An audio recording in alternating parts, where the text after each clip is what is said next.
Once again, I want to welcome you all, to our reception tonight, honoring the 22nd anniversary of the U.S.-Azerbaijan relations, that U.S. established diplomatic relations with Azerbaijan in 1992.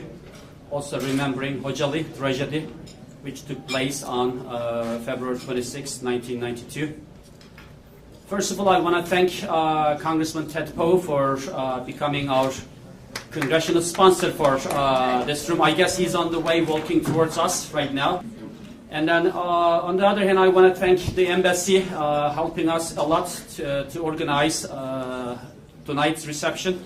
So I want to thank all friends on the Hill being with us tonight, members as well as their great staffers. So I don't want to continue more, and I want to kindly invite Ambassador Elin Süleymanov to make the official welcoming remarks. Please welcome Ambassador Süleymanov. Thank you everybody for being here. Mr. Schuster, our co-chair, Ms. Lieutenant, our good friends here, thank you very much. I look forward for more people to join us. As we stand here, we mark the 22nd anniversary of establishment of the very strategic relationship between the United States and Azerbaijan. It was a diplomatic relationship which was established on February 28, 1992. It's a very important milestone for my country, and we're very grateful to the United States of America for making our development, our strategic partnership, a joint success. And I think today Azerbaijan stands as a very good friend of the United States, as a reliable partner, as a good friend of the State of Israel, as a good friend of Turkey, as a good friend of all the people who are on the right side. I think that's important. On February 26, 1992, a very tragic event took place in Azerbaijani town of Khojaly, where over 600 people were killed, civilians. It's a worst crime. And what I want to say is that it became a symbol of the need to bring end to this violence, of the need to find peace between Armenia and Azerbaijan. Today, the victims of Khojaly remind us that the world cannot go on with violence, with conflicts. They need to be resolved. And we look forward, among our good friends, to the United States to be more proactive in bringing about peace between Armenia and Azerbaijan. So I will end at this, and I will ask, if possible, for a minute of silence in memory of the victims of the Khojaly massacre.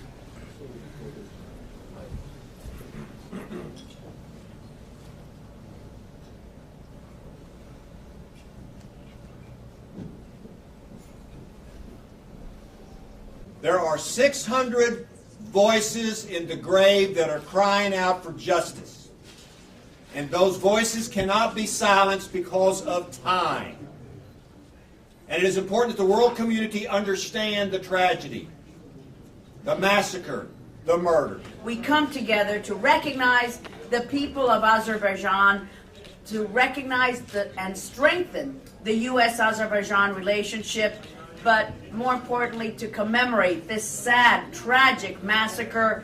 This was truly one of the worst days in Azerbaijan history, and it is a sad day for all humanity.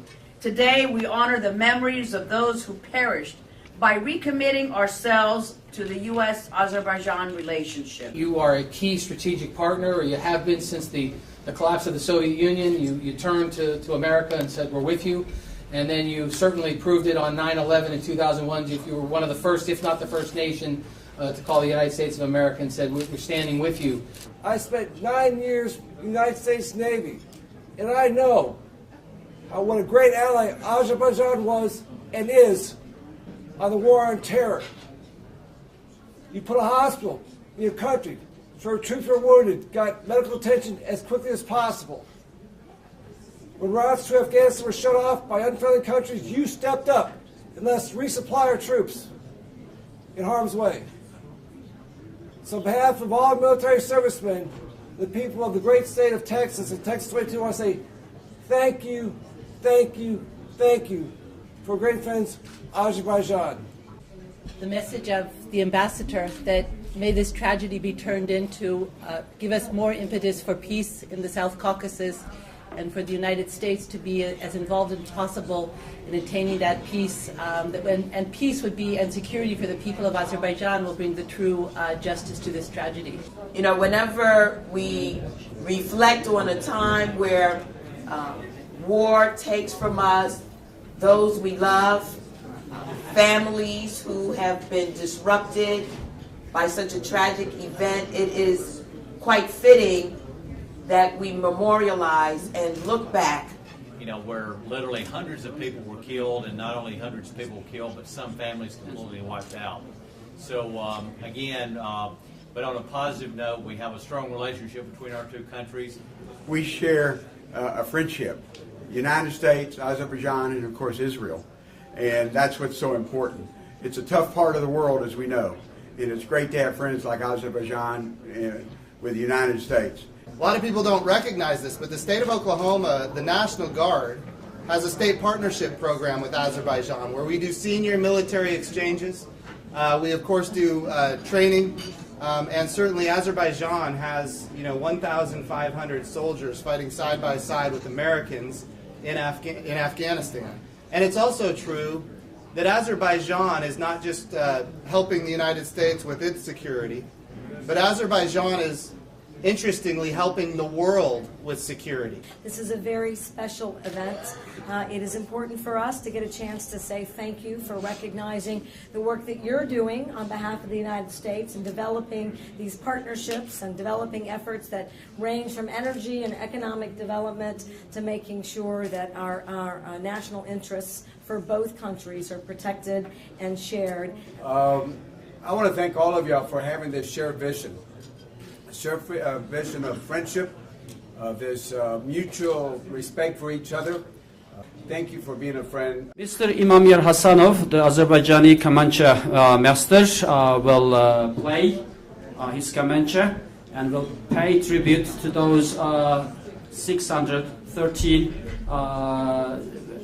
lost lives. Please welcome Mr. Imamir Hasanov.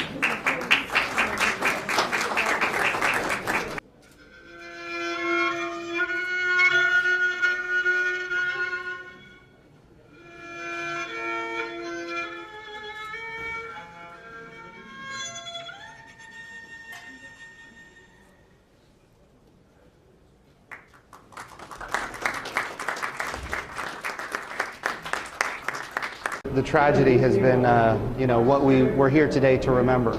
And we need to make sure that if a tragedy like this ever occurs again, that it doesn't happen in silence, that there is world outrage.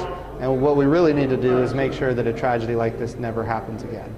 Azerbaijani community in the United States are alerting, acquainting us with it, because we should know about this history.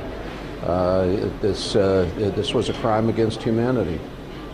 The shared values that we have, whether it's on the friendship, on the energy and the other democracy, is something that we need to certainly cherish. We have a lot of things in common. Obviously, the energy industry, the oil industry, and natural gas industry in Azerbaijan. But particularly now, given the energy revolution that's going on, I know there's a great deal of interest in the United States about the energy capabilities of Azerbaijan and how it intends to provide reliable, affordable energy to many parts of the world. We know the Azerbaijanis will be good, reliable suppliers to many of our friends and allies throughout the world.